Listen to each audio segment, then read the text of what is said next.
செம்ம டேஸ்ட்ல ஒரு சிக்கன் சுக்கா செய்யலாம். வாங்க வீடியோக்குள்ள போகலாம். மிளகு, கடுகு, வெந்தயம், ஆனியன், காஷ்மீர் சில்லி, மல்லி, ஸ்பைசஸ், மஞ்சள் பொடி, கொஞ்சம் பொடி எடுத்துக்கேன். அதே மாதிரி ஒரு கப் தேங்காய் துருவல் எடுத்துக்கேன். இதை நல்லா வறுத்துக்கோங்க. முதல்ல இதை வறுத்து எடுத்துக்கோங்க.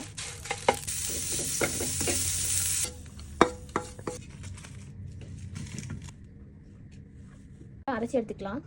கருவேப்பிலை போட்டுக்கோங்க. அப்புறம் ஆனியன் போட்டுக்கோங்க. இன்னும் சேர்த்துக்கலாம். இதில்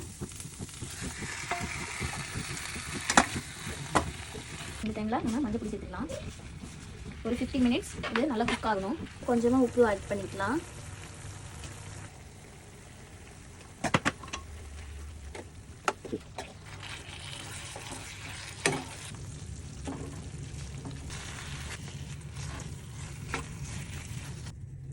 நல்லா அடிப்பொலி டேஸ்ட்ல சிக்கன் சுக்கா ரெடி. பூரி தோசை கூட இந்த சிக்கன் சுக்கா நல்ல காம்பினேஷனாக இருக்கும். எல்லாரும் ட்ரை பண்ணி பாருங்க.